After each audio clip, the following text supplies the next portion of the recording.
Hello, thanks for tuning in to this YouTube-only version of the show. From time to time in the future, I plan to have versions of the show like this that you're only going to be able to listen to on YouTube. Tonight's show, as you'll see, will consist of narrated stories I've read over the past episodes of the show. I hope you enjoy it.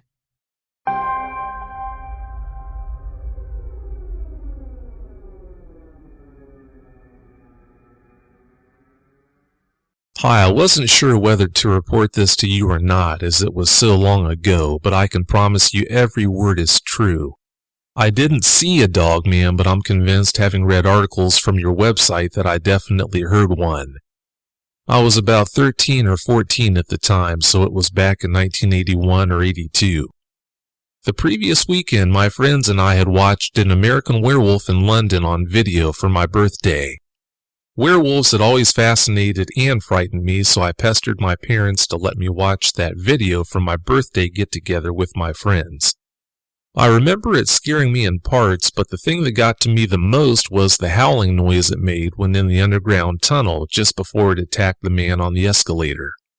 A few weeks after watching the video, my friend and I were walking to the youth club at Clow Hall School in Kids Grove, which was just over a mile or so from our homes.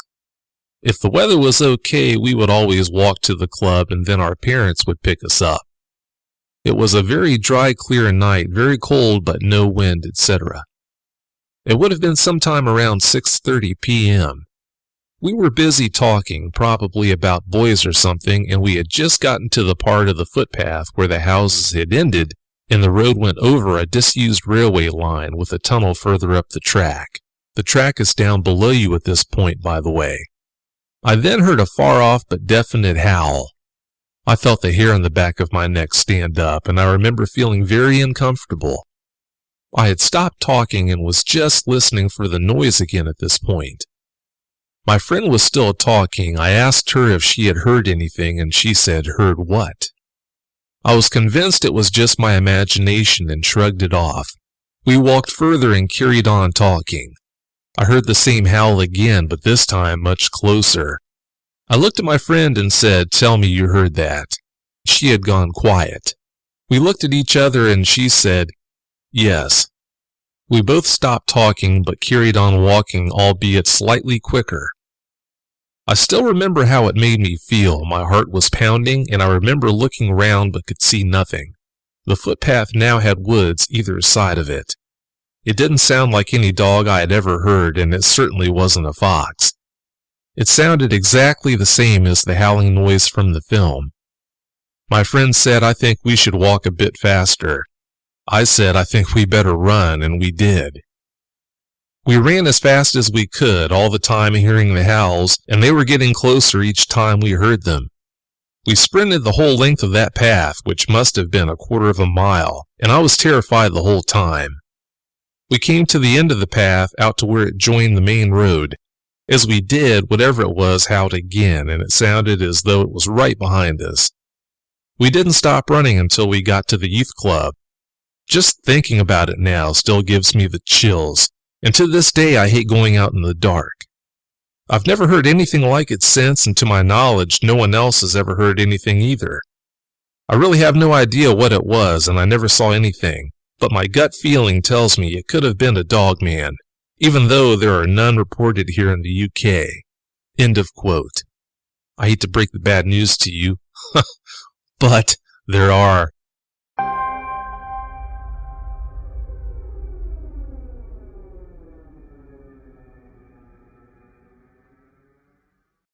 Back in July of 1957, I had a very scary thing happen to me. I regularly babysat for a couple down the street from our family. Instead of paying me with money, we made a deal that they would take me on vacation with them for 2 weeks during the summer. I was 12 years of age then. Although we lived in a good-sized city, Edmonton, Alberta, Canada, and being a Boy Scout, I had no real fear of the wilderness. The couple's names were Chuck and Ray Gowers, and they had 3 small children. Chuck was an avid fisherman, so they decided to take me fishing. We piled into their new Ford station wagon and set off for southern Alberta. Hours later, we arrived in Lethbridge, Alberta, where we met up with Ray's parents, Mr. and Mrs. Hunter. Mr. Hunter was a true outdoorsman, and even though he was a prison guard, he was very gentle, patient, and a good teacher to the little boy I was at the time. He and Chuck were close friends, as well as father-in-law and son-in-law. Chuck always treated me like a younger brother. We got along great. Mr. Hunter took us to a very remote place in the Rocky Mountains in British Columbia to a place called Blackwood Creek. When we got situated at a good fishing spot on the fast-flowing river at about 7:30 a.m., they asked me if I felt safe enough to fish there by myself while they tried a spot 2 miles upstream. I was a little nervous to be left on my own that far away from them, but I wanted to prove I was brave, so I said it would be fine. They had been gone for about 10 minutes when I noticed some tracks in the sand on the edge of the small river. They were about an inch deep in the damp sand and about 3 feet apart. The thing that scared me was there were only 3 toes on each foot, and each toe seemed to have a claw on the end. There was a pad mark behind the toes. I knew from scouting that they had to be canine tracks, but I couldn't figure out why it seemed that whatever made them had only 2 legs. They went along the sandy area to a point where they turned and disappeared into the forest. I never saw what made those prints, but all my hair stood on end and my blood chilled. That was it for my fishing. I climbed a giant boulder and stayed up there until Chuck and Mr. Hunter returned about 2 hours later. I showed them the tracks and they looked very uneasy. Mr. Hunter said we'd better get back to the car right away. I asked him what he thought made the tracks, and he said he wasn't sure, but even he looked unnerved. We left right away and drove up to Banff for the night. That night, as I lay in my tent, I could hear the adults talking in hushed tones around the campfire about the episode. After that, it was rarely mentioned again, and certainly not around the 3 little Gowers children. Those tracks were each the size of a teacup saucer, so whatever made them had to have been very big and heavy. I've never forgotten that experience, and I hope I never experience it again. That was the singularly most frightening thing I've ever experienced.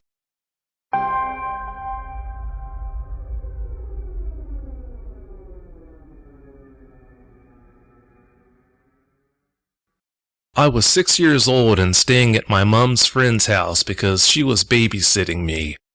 She lives next to the moors. I can't disclose the exact location because I don't have permission to do that, sorry. It was summer and I remember spending the whole day and night at her house. She has 2 children who are my age, so we played in the pool as well as on the slide and swing set in her huge garden all day. It was a beautiful day. I remember having a bath early that evening and then watching Alice in Wonderland in their living room with them before bed. At around 9 p.m. or so, my mom's friend took me to the spare room where I would spend the night. It was a huge room, but all that was in it was a bed and a side table with a lamp on it. The window didn't have curtains on it. I woke up early in the morning for some reason. Maybe it was because it wasn't my own bed. Anyway, everyone else was still sleeping, so I decided to look out the window. From my window, I could see a wide, grassy, open space with some woodland to the left and right. A dirt path ran right through the middle for walkers and bikers. There were lights in the garden, but they were only little garden lights, so the lighting wasn't great. I think the only reason I wound up seeing the Dogman was due to the full moon. That's when I saw it. It was just there, beyond the garden. Her garden was around 40 meters in length. Behind that was the edge of the moors, which was at least 30 meters past the garden. The Dogman was huge. It was down on all fours.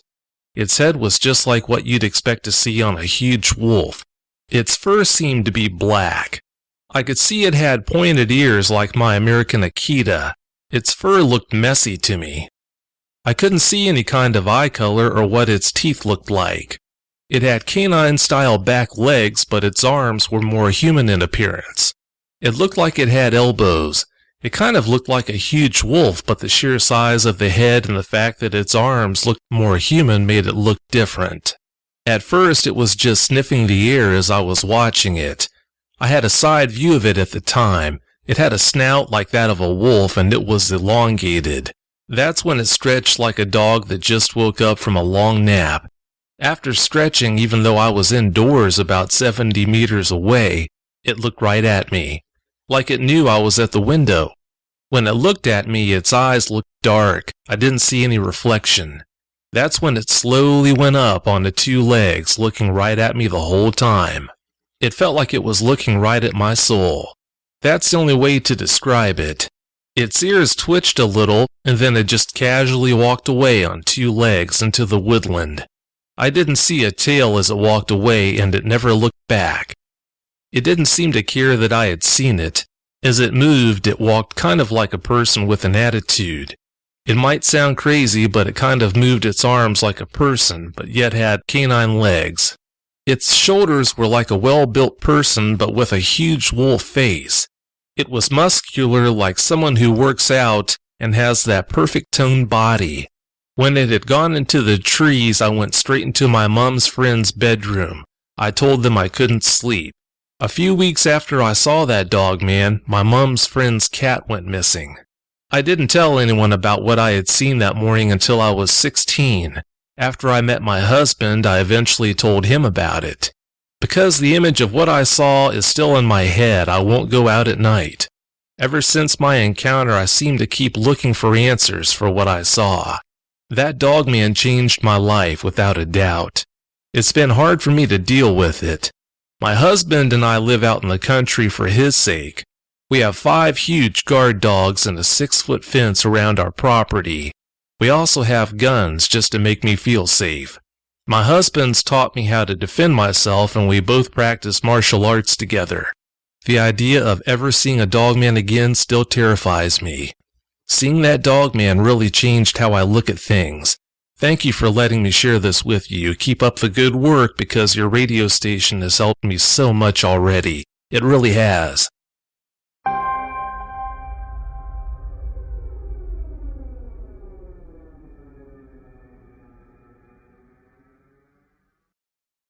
I had an encounter back in the late 1990s. I'm currently 21 and am from Lecter County, Kentucky. I currently live in Montgomery County, Kentucky, though. Where I live now is all farmland with no wooded areas, but back home it's heavily forested. Where I currently live, it's also much more populated. Before my encounter, basically I knew nothing of these types of creatures. I'd only seen one of the old Howling films on VHS from a video rental store, thanks to my sister, whom is much older than me. I haven't told many people about what happened. I've only told some of my family, my close friends, and my girlfriend, whom I've been with for 4 years now. The only people that ended up believing me or paying any attention to me was my grandmother, who I was staying with at the time of the encounter, my Uncle David, which was my grandmother's brother, and my girlfriend. My mother and I moved to Montgomery County in 1999. My granny still lived back home though, so I would go visit her almost every weekend because I was so used to seeing her, and her rules were much less strict than my mother's were. I was able to stay up all night if I wanted. Sci-fi and horror movies could be watched there too. My granny lived down a long gravel road back in a holler in an old blue mobile home. Her trailer was located about 100 yards from an abandoned mine. My Uncle David lived about 5 miles away up on the side of a mountain just above my granny's church. At the time, I was obsessed with toy guns and playing war. I often built forts in the woods and acted like I was in the movie Predator. Xenomorphs and the Predator were the scariest things I knew of until my encounter. I knew they only existed in movies, though. My Uncle Michael lives in Knoxville, Tennessee, and would often bring my cousin Joshua up so he could hang out with me. Josh and I were closer than brothers. My granny would take us into the woods a lot, where we would play war, go on long hikes, and play by the old mine. Sometimes we would hear weird noises coming from the mine, but my granny would just assure us that it was just the empty echoes of the mine playing tricks on us. Being kids, we listened to her. She was probably right, but there was just something about being underground in total darkness that freaked me out. It still makes me uneasy to this day. David would come spend time with us a lot too. He was at my granny's house a lot. He would cut her grass, take care of her old car, and help with anything else she wasn't able to do for herself. He would always tell me never to go into or around the woods alone. It could have just been him making sure nothing happened to me, but it was the way he'd say it, all serious-like, that made me nervous. It was like he knew something I didn't. I guess I'll get on with my encounter now. It was a Friday night. My granny and I had just gotten back from Jackson, Kentucky, where she met my mother and me to pick me up. It was around 8 p.m. when we got back to my granny's house.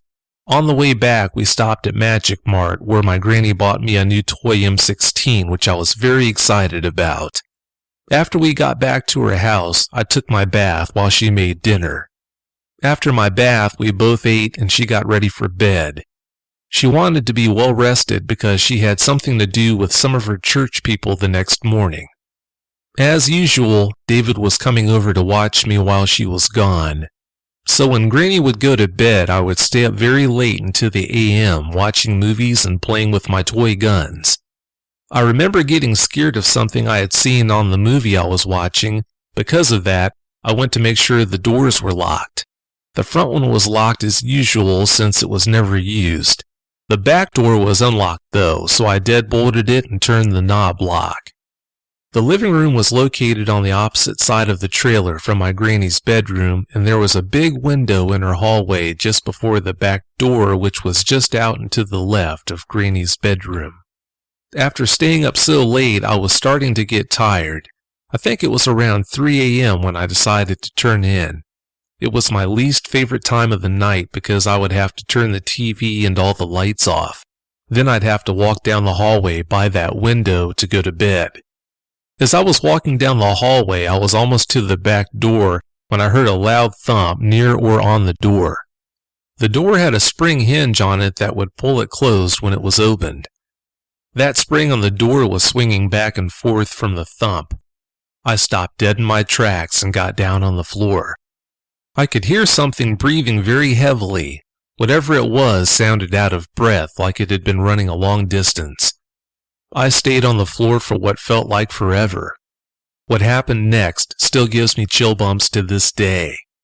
I heard her old wooden steps creak, and then the doorknob started turning back and forth furiously. Something was trying to open the door.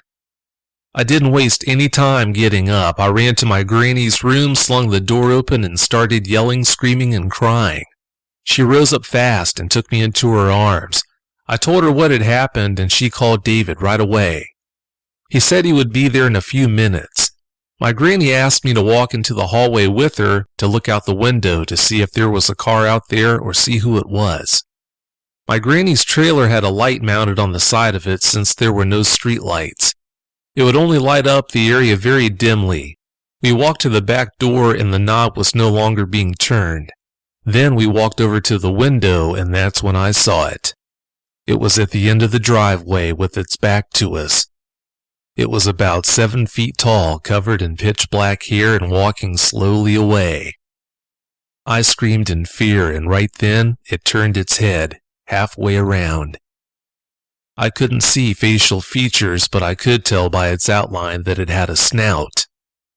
My granny grabbed me and asked me what was wrong. I kept saying, "There's a monster, there's a monster. Didn't you see it?" She took us both back to her bedroom, where we waited until David got there. It felt like it took forever. He finally got there and said he'd stay the night. After finally calming down, I fell asleep. My granny ended up staying home the next day. I don't know that anything else happened that night, but I do remember David complaining about not being able to go back to sleep. That was the last weekend I went to my granny's house. About 6 months later, she ended up moving to Knoxville, Tennessee with my Uncle Michael due to her financial problems. Part of the reason I don't share this a lot is because I don't want to be called crazy or a liar. I've researched sightings in that area but was only able to turn up a few Sasquatch sightings. I know that I saw something, and to this day I've got a phobia of windows at night. I have to have blinds or covers of some sort on my windows. I'd say that I'd seen a Sasquatch, but I did notice the snout. So that makes me think Dogman. What scares me the most is that it was trying to get in, which indicates it was up to no good. My encounter happened a few years ago in South Jefferson Parish, Louisiana. Here in Louisiana, we call counties parishes, in case you didn't know. I was hunting deer or wild pigs one night on a protection levee system that was built to protect the town from hurricane floodwaters. As I walked to where the levee turns off to the left, there was a canal woods that was about 100 yards from some houses. To the left was a natural ridge that goes out into the swamps and marshes. Well, as I made that turn from the ridge of oak trees, I heard a growl. I thought it might have been a coyote or a dog, so I walked slower. Then I heard brush and a smaller-sized tree shake and another growl. I shined my light in the direction of the sound and saw a pair of eyes that were reflecting an amber-yellow color. What surprised me was the fact that the brush was about 6 foot high and the eyes were about a foot above the brush. When I saw those eyes, I slowly backed up while keeping my light on the thing. As I walked back to the turn to head back to my truck, which was parked about 3/4 of a mile away, it came out of the woods. I lit the thing up with my light again. Now I was probably 30 feet from it. I saw its whole body and face. The body was covered with black hair with some brown mixed in. The hair was thickest around its head, neck, chest, and upper back. It looked a lot like a lion's mane, but wasn't as pronounced since all of the hair was the same color. It had pointy ears with a little bit of hair coming off the points, making the ears seem a little longer. It stood on 2 legs, but the legs were weird and backwards-like. The arms were really long, longer than the legs. Its hands were like a mixture of human and bear, like really big raccoon front paws. It had paws, but it also had fingers. That's the only way to describe it. If you watch the movie The Howling, you'll get an idea what this thing looked like. It's as if whoever made that movie knew something others didn't. Now at this point I was freaking out, so I pulled up my rifle. I hunt with a Romanian AK with a camo paint job I did myself. The way I was hunting wasn't exactly legal, that's why I took my Romanian AK. If I had to toss it, I wouldn't be out much money. The rounds I use are special rounds made to hunt feral hogs. I've dropped deer and hogs with these rounds before. 1 shot and they're done. But back to the story. As I pulled my rifle up to the ready, it growled and walked a few steps toward me. I fired a round right into its chest area. I knew I had hit it because the creature took a step back. As it stepped back, I ran toward my truck. That's when it let out a loud growl and a howl like I had never heard before. I grew up hunting and fishing and thought I knew everything in the woods, but I hadn't heard anything like the sounds it made before. As I ran back to the truck, it stalked me, but kept its distance. As I got close to the well-lit area where my truck was parked by the town library and elementary school, it stopped following me. I tried to find anyone who may have had similar encounters in the area, but all I could find was old legends of the Rougarou. I told my grandpa about what had happened, but told him it was a friend who had told me it had happened to him. I also told him that it sounded like a crazy story to me. He told me when he was 17 in the same area at night hunting, he heard a howl like nothing he had ever heard before. He also told me that something had stalked him as he ran home that night. He said he never saw what it was, but could hear it following him through the brush and swamps. That encounter has changed my life. My perception of what is real and what is not will never be the same again. I still haven't gotten over that night. I went back a few days after that incident and found 2 large dog tracks as big as my hand. I wear a size large glove.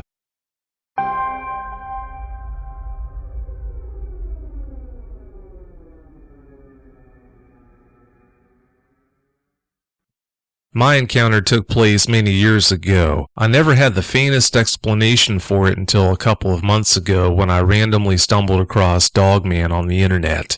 I was in my early 20s working swing shifts at the time and commuting about 100 miles each way, so it was usually around 2 in the morning by the time I got home. I saw the monster, as I called it, on the northernmost section of Trunk Road in the Matanuska Valley in Alaska. This area is roughly smack in between the towns of Palmer and Wasilla. I was only about 10 miles from home at that point, so it must have been around 2 a.m. Trunk Road is a narrow 2-lane road consisting of nothing but twists and turns. The surrounding terrain is somewhat swampy and thick with black spruce. It was late October, days before Halloween. There was no snow on the ground, but it was cold enough to be wary of ice. I was driving an '82 Subaru SW going about 20 miles per hour around a curve when my headlights caught a large, dark figure up ahead. I'm bad at judging distance, maybe 6 car lengths away. I instinctively let off the gas, coasting closer. At first I assumed it was a moose, as the area is infested with them, but no, it was standing upright. Bear then? No, not a bear. It looked so strange. Tall enough to be an uncommonly large bear, but far too slender, and it looked like it had spikes running down its neck and back. A Halloween prop? Odd but effective place for one.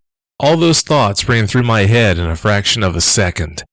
The car was still coasting closer, and I could see more details. It was standing in profile, gazing across the road. I could clearly see its wolfish muzzle, large upright ears. The spikes on its back were in fact clumps of fur. Its spine curved in a smooth, very natural-looking way. It was standing in the ditch, inches from the pavement. Because I was focused on its upper body, I don't recall anything about its back legs or if it had a tail. I did see its front legs, though, very doggy-looking, hanging awkwardly down and slightly towards its front, exactly as you'd expect if a dog stood upright.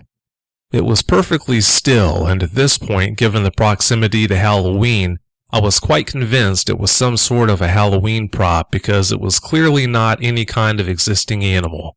I was deeply impressed and gently stepped on the brakes, intending to stop and examine it closely. Then it turned its head towards me. In the tiny fraction of a second that it took for it to swivel its head, I knew I had made a terrible mistake. The fluidness of its movement removed any and all doubt that this was some kind of a prop. It was horribly, terrifyingly alive. The pale off-white glow of its eye shine in the headlights destroyed any possibility of a human in a costume. I think I sat there gaping at it in shock for a few seconds, the car barely moving by now, but still inching closer. As I was almost upon it, I think it could have leaned forward and touched the car if it had wanted. I had to look up to see its face. Again, I'm a bad judge of things, but I'm 5'4", and it was a heck of a lot taller than me. Tall like a polar bear standing. 7 feet? 8? I really can't say. I snapped out of my trance and slammed on the gas.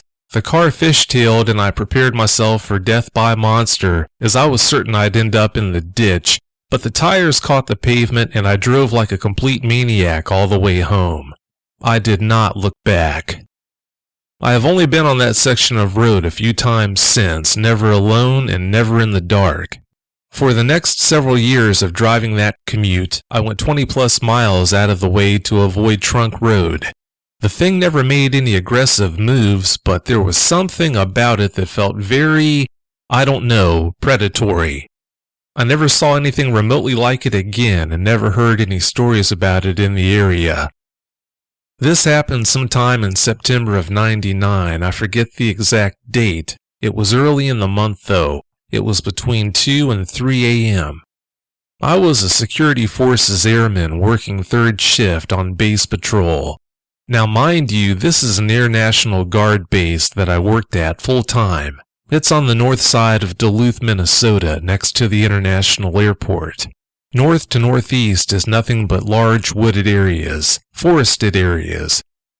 Third shift on the base was pretty boring, 10 p.m. to 6 a.m., and us full-timers worked a skeleton crew, usually only 5 to 6 of us on third shift.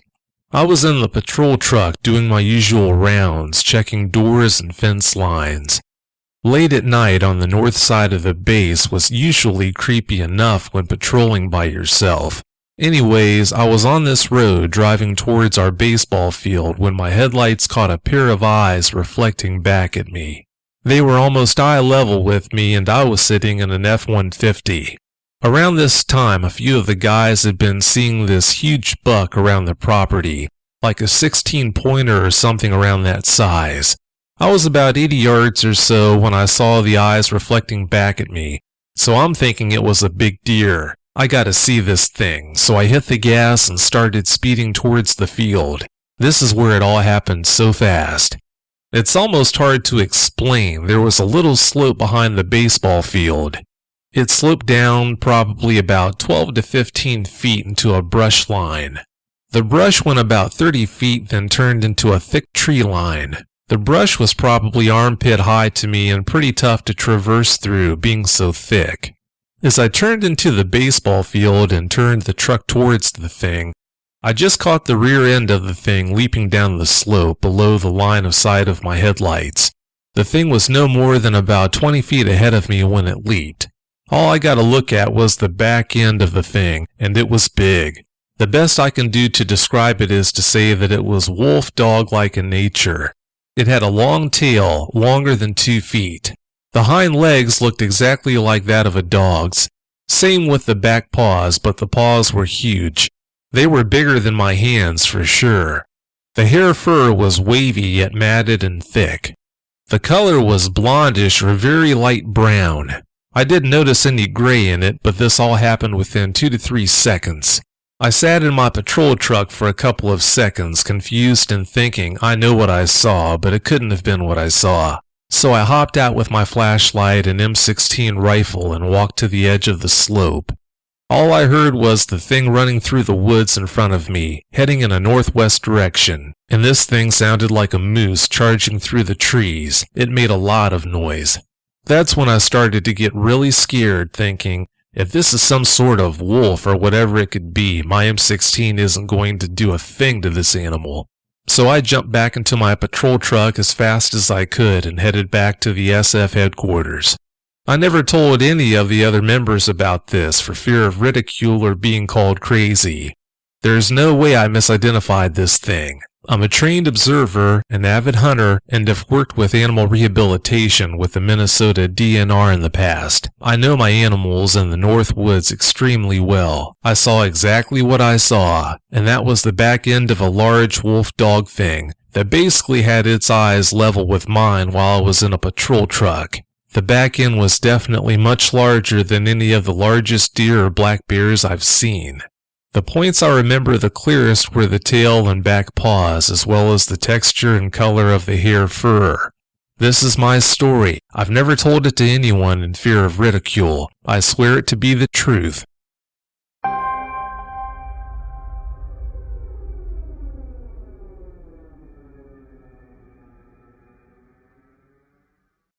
Before I tell you the story, you need to know that my encounter happened when I was 12. I was born and raised in Dallas, Texas, so I'm pretty used to city life. I was always fascinated by cryptids, Bigfoot the most, but as time passed, I forgot all about it and moved on. My family and I would go on camping vacations in which we would camp in the woods for about a week or so. I remember not being afraid at all, as the nearest highway was less than a mile away. 4 to 5 cars were passing by every minute on it. I would always hear strange noises coming from the woods, but there was always a natural explanation for them. Raccoons and squirrels were always in and around the camping spot. Occasionally they'd get into our tents in search of food. One summer we stopped going. I had no idea why. I asked my dad about it and he said that it was getting to be too dangerous. I just went along with it and carried on. I found it strange that he said that, so I went online with all of my 10-year-old vocabulary's might and tried to find any animals that lived in the woods that could kill a human. The only ones I found were venomous spiders and coyotes. Figuring that it would only be a couple of months until our next trip, I shrugged it off. Funny thing is, it would be another 2 years until we went back into the woods. The day came, we were all suited up and driving miles into the woods with some of my uncles. When we arrived, nothing in the camping spot had changed except for the rust covering the benches and spiderwebs all around a small shed which housed a bathroom. Everything was going well. My uncles were having a barbecue. My parents were with them laughing and telling jokes, and I was on the edge of a small pond playing with the sand and throwing rocks into the water. That's where it first happened. I was drawing with a stick in the sand when I noticed shrubs moving across the pond from me. I thought it must have been an animal, but then the shrubs moved again. That was when I noticed a black shape behind the shrubs hiding in the cottontails. It wasn't moving. That automatically made me scared. I leaned to my side to see more of it. That's when I saw its entire body. It was extremely muscular. I couldn't see its face as the shadow of its own body was blocking its face from my sight. I was petrified. That's when my fight-or-flight instincts kicked in. Being a 140-pound 12-year-old, I ran as fast as I could back to the camping spot. By then, I was crying and screaming. All heads turned towards me. My mom ran toward me and hugged me. She asked me what was going on. I just kept screaming, "We have to go, we have to go." Mom, being oblivious, calmed me down and told me to behave. As time passed, I was calm but still scared. I was trying to figure out what I had seen. I was trying to decide if it had been a common animal I had simply misidentified, but the only animal I could think of was Bigfoot. That's when I noticed the look on my dad's face. He looked worried to death and was constantly glancing at the tree line. I knew he knew why I was so scared. That night, everyone was asleep in their tents except me. It was a moonlit night. The crickets were making noise as well as the frogs and toads. It was about 11 p.m. when all the sounds of the forest went silent. It was so quiet I could hear my uncle snoring in the tent beside us. I knew something was wrong. A couple of seconds later, I heard faint footsteps coming from the tree line. The footsteps got closer and closer to the point where it was right in front of our tent.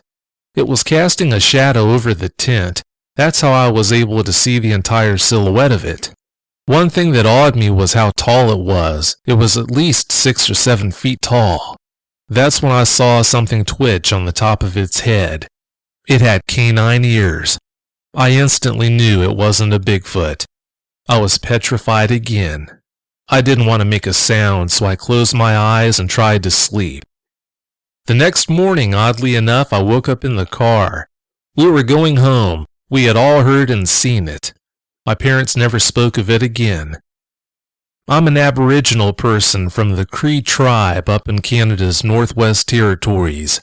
I come from a family of hunters and trappers and am familiar with all the animals in our region, or so I thought. I've been hunting in the forest alone since I was 10 years old. It was nothing for me to pick up my grandfather's double-barreled .410 shotgun and be gone all day hunting for small game, never giving a second thought to the dangers that may have been lurking out there.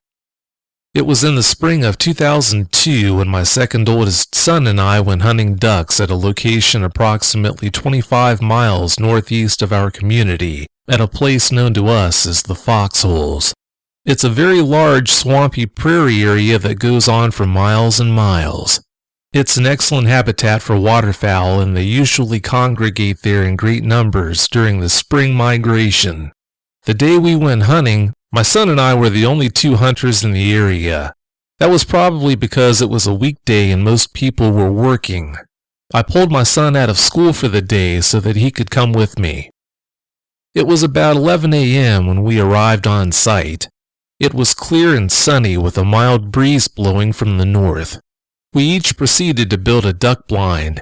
My son set up his duck blind about a quarter mile away from me near a little pond facing the opposite direction to where I was. We hunted all afternoon and into the evening when suddenly we heard a very loud howling. The hairs on the back of my neck immediately stood up. I got up and looked in the direction the sound was coming from. It was coming from a nearby tree line directly behind us, about half mile away. This howling was like nothing I had ever heard before, and it wasn't coming from any animal I recognized. I looked over to where my son was and saw that he was out of his blind and on his way over to me. When he got to where I was, he asked me, "What was that howling?" I said that I didn't know. We stood around looking at the tree line for a bit and then decided to pack up and leave for home. We didn't say much on the way home other than trying to guess what kind of creature was howling back along the tree line. We didn't know. A couple of days later, I asked an old friend of mine if he had ever heard this kind of howling. I imitated the sound as best I could for him. He said that last year on one of his canoeing trips down a secluded creek, he and this other fellow he was with heard something exactly like that. They were getting ready to bed down for the night in their tent along the creek when they heard the howl. He estimated that it was fairly close to them, but it was difficult for him to judge distance in the thick forest. He had never heard anything like that before either and couldn't connect it to any animal that he knew of. In conclusion, I have never heard that kind of howl before, and I haven't heard that kind of howl since. Whether it was a Dogman or not is anyone's guess, but I'm not ruling it out. Anything's possible. We have miles and miles of forested area in the north where nobody has ever been, and any creature such as Dogman or Sasquatch can easily stay hidden, forever if it so chooses.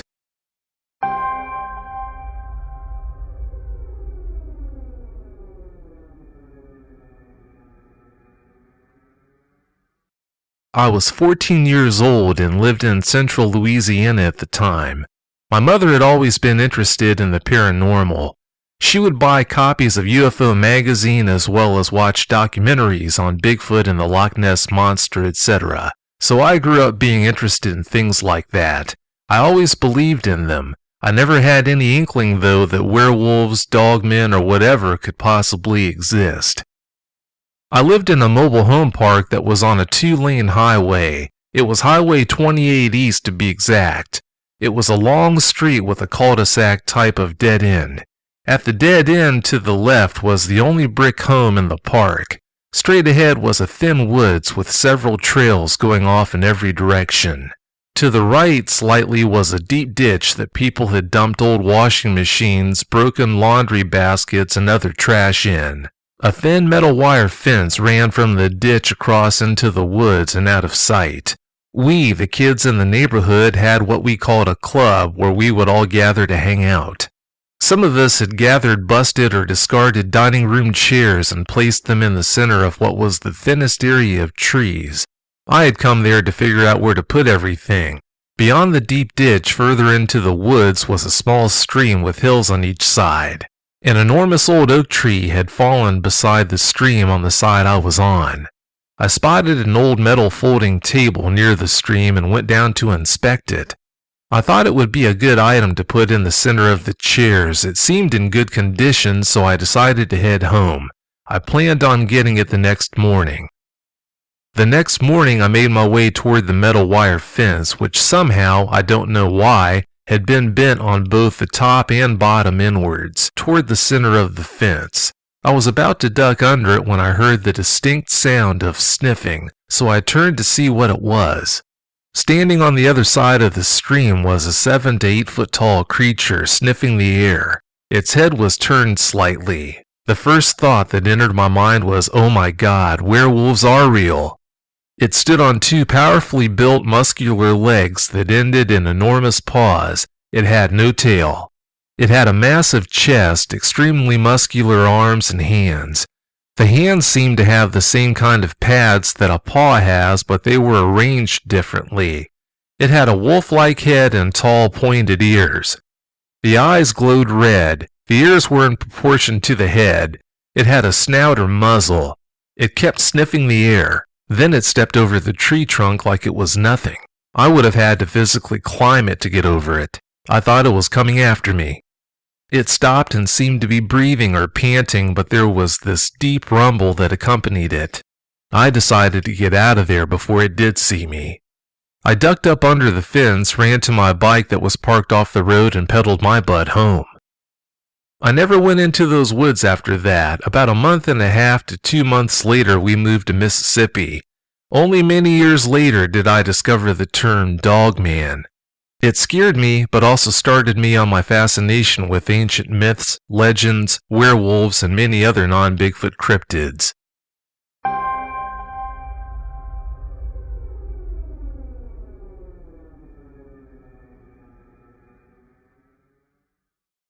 A friend of mine had moved south to work with his uncle. Things didn't work out, so he called and wanted to know if I would pick him up at the bus station in Springfield. I told him sure. The day he came back, his bus wasn't due until 1:30 a.m. When it showed up, he was starving, so we headed up the road to Steak and Shake. While we were eating, some girls showed up after a night of partying. We stayed around and talked with them for a while. Well, by the time we left, Brian wanted to see if we could swing by one of his old girlfriend's houses before she went to work. He wanted to see if he could stay with her for a while.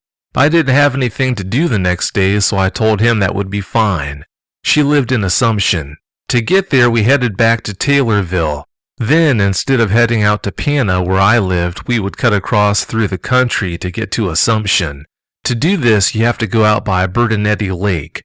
At that time, they had just started developing the place for housing, so it was semi-rural with woods around the lake and the road we were on. So here we are driving and just about to cross a bridge when this huge canine-type thing comes running out of the woods to our right. There were good-sized, freshly dug ditches on each side of the highway. This thing jumped from the bottom of the right ditch, cleared the highway, and landed on the backside of the left ditch.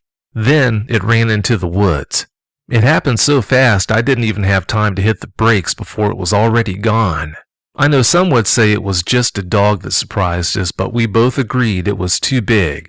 Besides, I don't know of any dogs that can jump that far. I remember it had gray and light brown fur. It was very bulky and muscular. It was also on all fours. We decided that we didn't need to hang around the area and sped up. We told our friends, but most just laughed it off. Whatever, we both knew what we saw.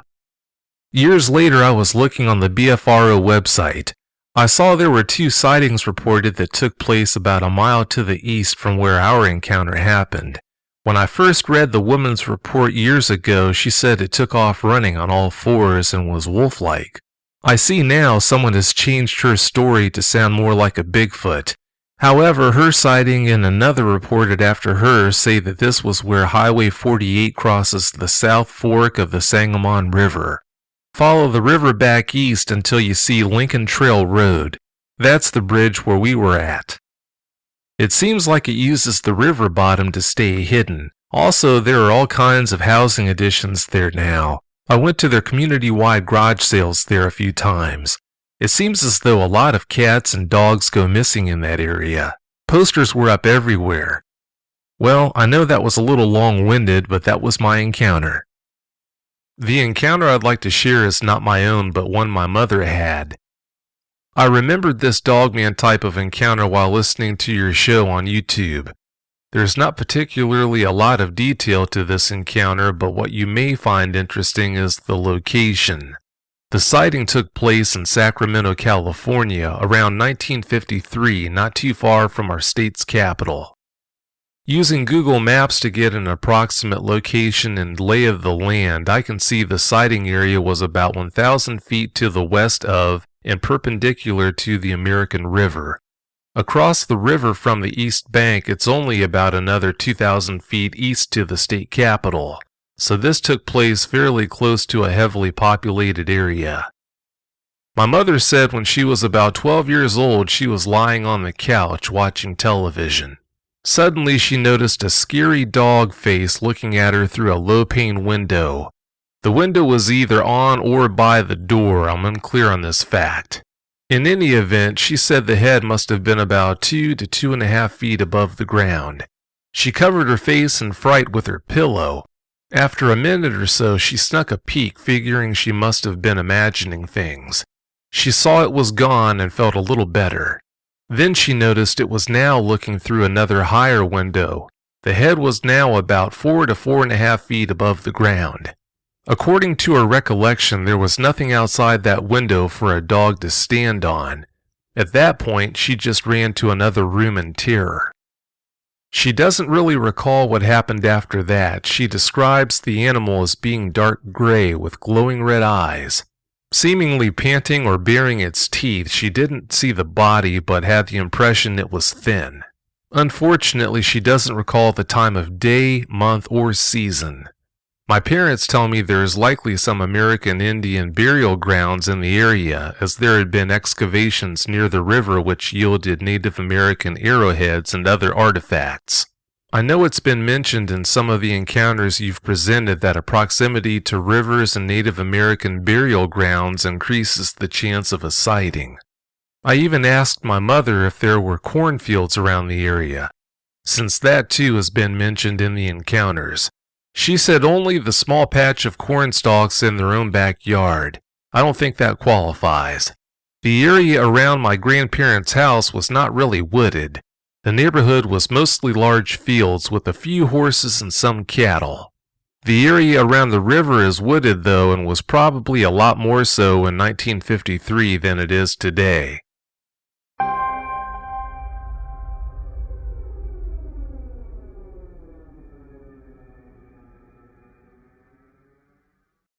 This happened to me when I was 10 or 11. I'm about 20 now, but I'll never forget what happened that day. I was at my grandparents' house because they were watching me for the day. They live out in a mixture of farmland and woods in rural Wisconsin.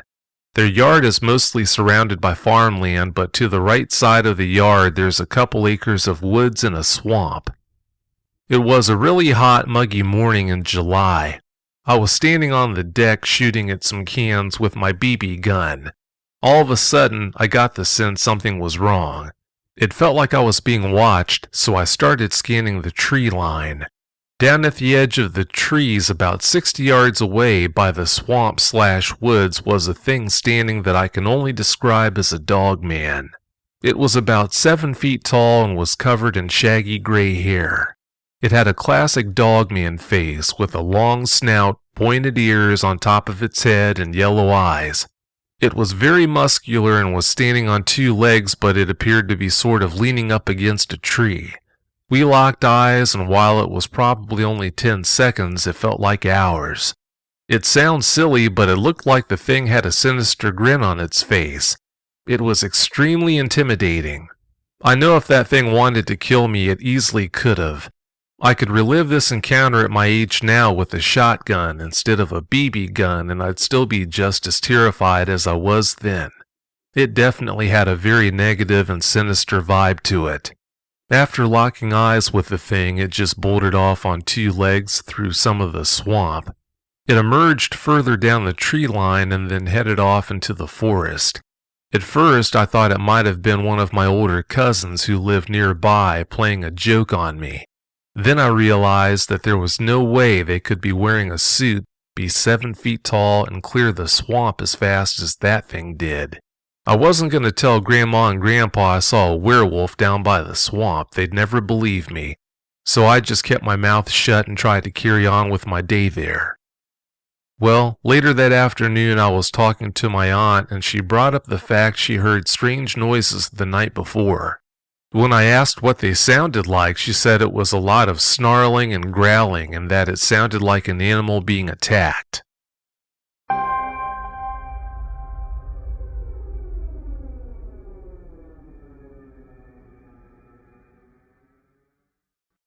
I was 12 or 13 when this happened. My mother's best friend has a brother who owned a small camper trailer. It was the kind you tow, but it had a small bathroom in it and 2 beds. The kind that fold into tables and a tiny kitchen. He let my mother and her friend, along with myself and my best friend, have it for a weekend. This happened in the Middle South area of Massachusetts in the rural part of Worcester County. I've researched it a fair bit and didn't find any sightings of dogmen here. I only turned up one Bigfoot sighting way back in the 70s, miles from where this happened. The trailer was in a smallish campground. I don't remember its name.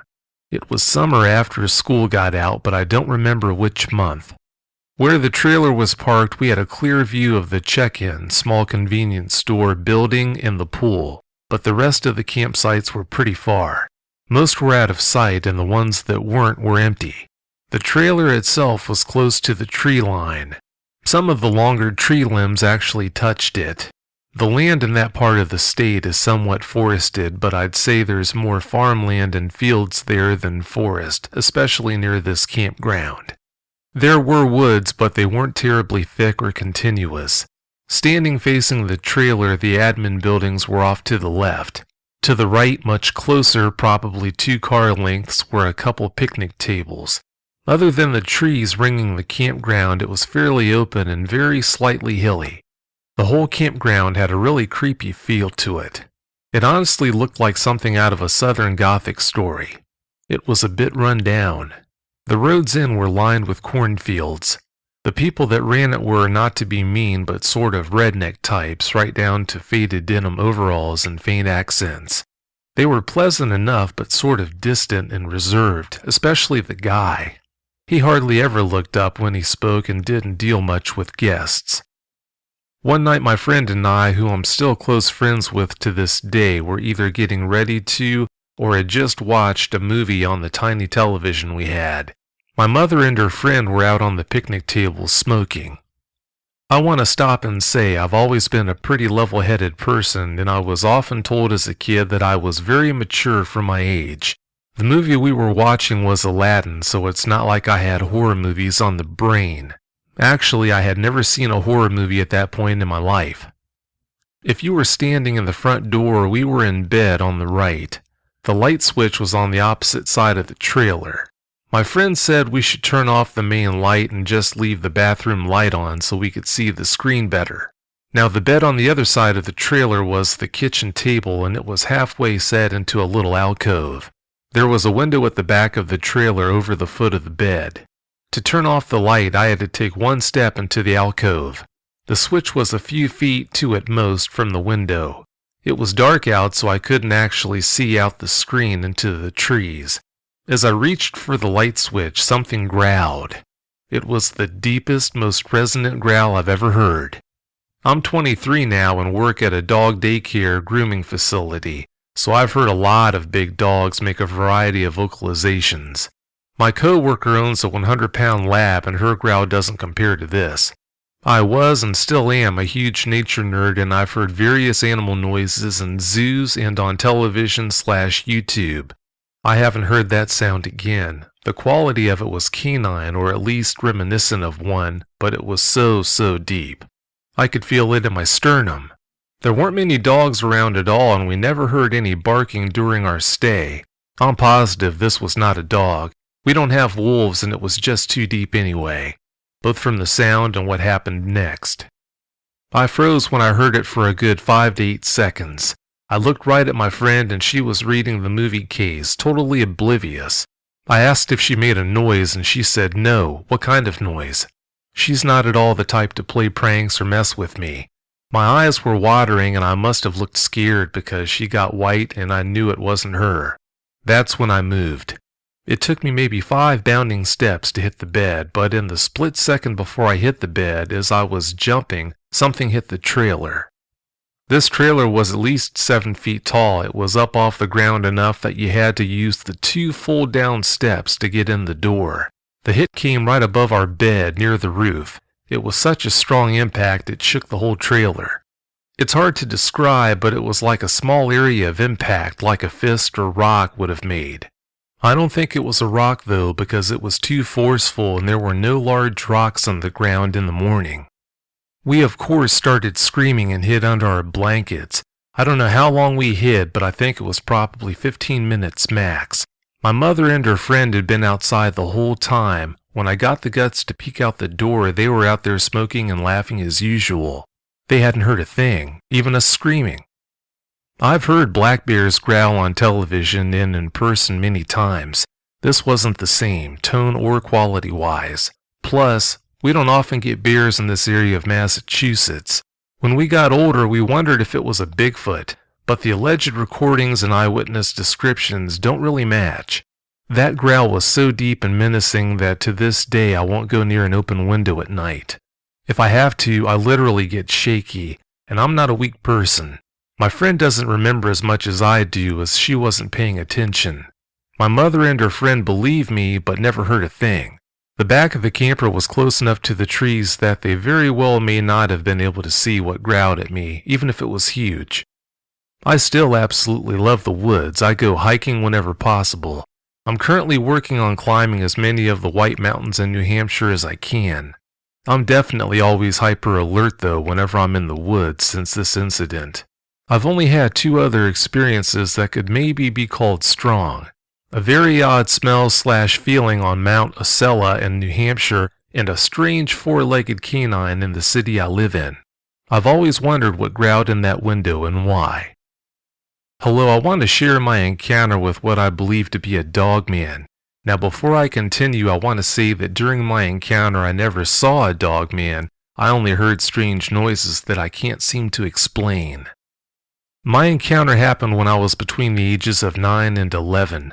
I'm honestly not sure, it's been so many years, but I still remember it like it happened yesterday. Shortly before my encounter, my younger sister and I had been talking, and somehow she brought up how she had seen something that she said resembled a werewolf outside her bedroom window one night.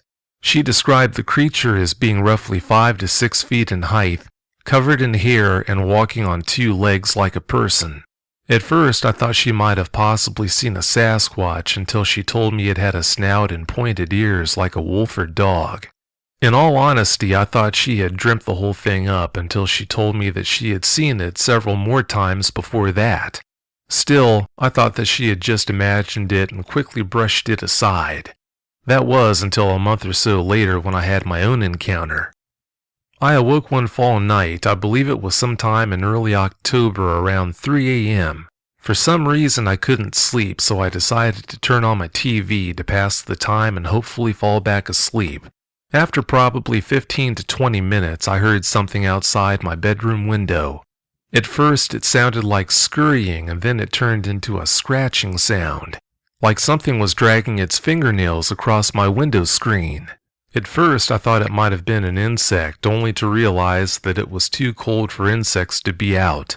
Then I thought it might have been a neighbor who might have had a few beers too many, thinking they were at their house and trying to get in. So I said in a loud voice, "Go home, man, you're drunk and at the wrong house." There was no response. There was just that continuous scratching on the window screen.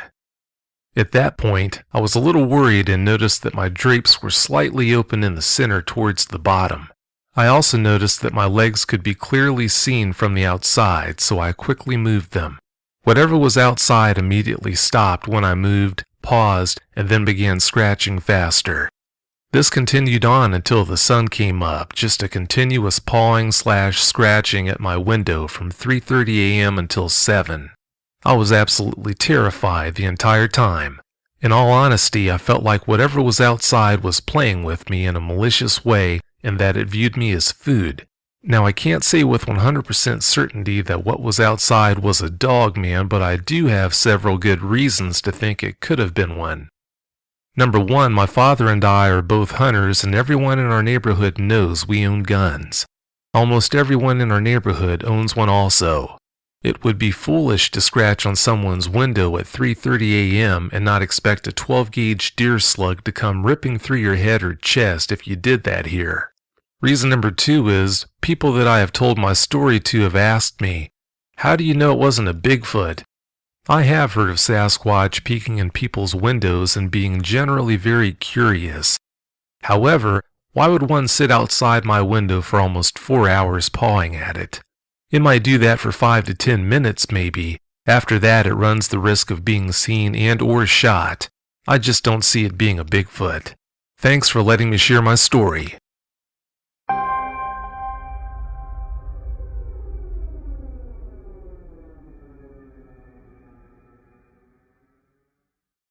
I own 200 acres of land in Hillman, Michigan. One time I heard a single loud howl from what, I don't know, shut up 2 or 3 dozen coyotes. After hearing that howl, I didn't hear the coyotes for weeks. I also found 2 mangled deer carcasses on my property. We do have bears here, but I've never heard of a bear outrunning a 200-pound deer. I don't go out into the fields at night anymore because of something that happened on my property on October 26th of 2012 at about 9 p.m. Something took a doe I had shot out of the back of my truck. My truck is lifted 4.5 inches and sits on decent-sized tires. My truck had run out of gas in my back field next to a patch of woods on my property. I'd say the field is about 15 acres. It's a little spread I always use. I never had this kind of thing happen though. After I shot the deer, I took a nap. It's what I usually do so I can give the deer time to die if it runs. I just track the trail it leaves behind. Quite a bit of time had passed since I had shot the deer, so the other deer had time to calm down and come back into the area. I had loaded the doe into the back of my truck and started the engine. Before I even hit the gas pedal, I noticed the engine was chugging, so I shut the truck off. I grabbed my headlamp and got out of the truck. When I had walked around to the back of the truck on my way back to the farmhouse, that's when all the noise started. As I was walking away from the truck, I heard turkeys up in the trees making noises and the sound of something running through the leaves. I thought it was just another deer running away. Then I noticed that the noise was getting quieter, so I stopped. What I heard next sounded like something was scratching on the side of my truck. Then I heard what sounded like a boar hog squealing, so I started running. We have hogs around here, but not very many of them. After running about 200 yards, I could see that nothing was chasing me, so I stopped running. Whatever was making those sounds, I figured it didn't see me, so I just walked the rest of the way to the house and kept listening to see if I could hear anything. While I was listening, I heard something that sounded the way a pit bull sounds when it's playing with a chew toy. Whatever it was, it made deep growling sounds and a couple of thumps that sounded like a golf ball hitting the ground.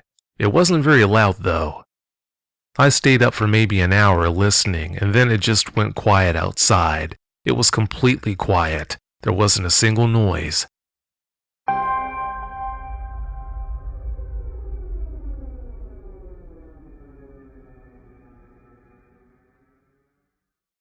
While I was out walking my dog at about 5 a.m. early one morning, I turned to go down an alley.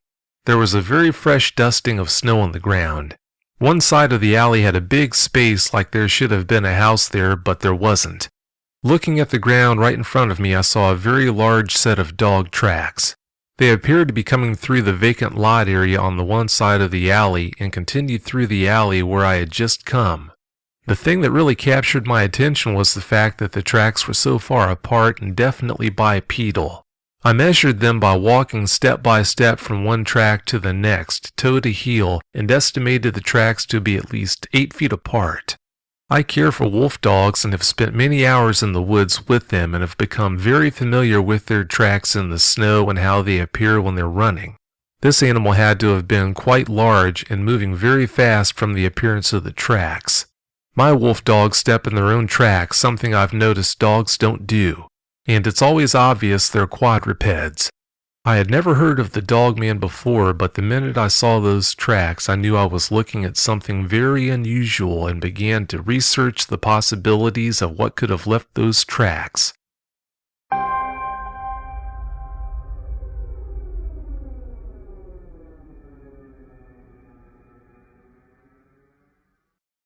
My grandfather told me this story when I was a teenager. I'm 52 now. My granddad grew up in the woods of central New Brunswick, Canada. It's a very remote area. Only survivalists go where they lived. Their whole family lived out in the sticks. They lived by hunting, fishing, trapping, and by doing some logging. Granddad said when he was a teenager, he and his older brother Duke were up in the early hours checking trap lines on an old motorbike. It was early fall and frost was on the grass. Still, early morning mists hung around the forest edges. He was rolling cigarettes with his brother. They were out of matches, so they dipped a bit of cloth in the gas tank and ignited it off a coil wire while Duke kicked the bike over. The sound of a bike being kicked over without an ignition sounds sort of like an animal call.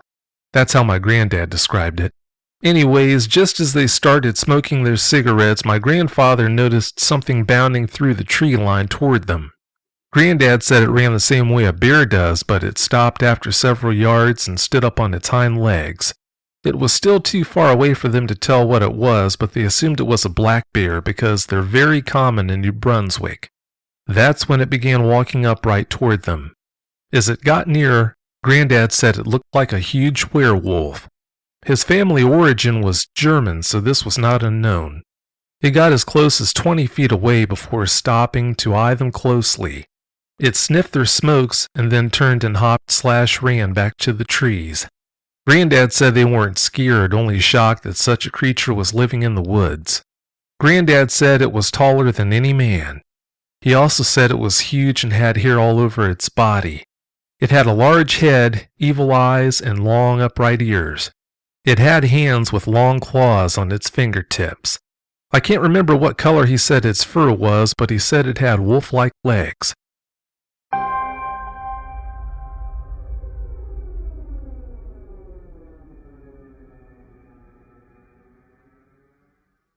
Well, everyone, that was the last story of tonight's show. Before I get out of here, though, I want to remind you not to miss next Tuesday's premiere episode of Bigfoot Eyewitness Radio at 9 on YouTube. If you haven't already subscribed to the Bigfoot Eyewitness Radio YouTube channel, I highly recommend you do, so that you don't miss an episode. Thanks so much, as always, for tuning in. Have a great night.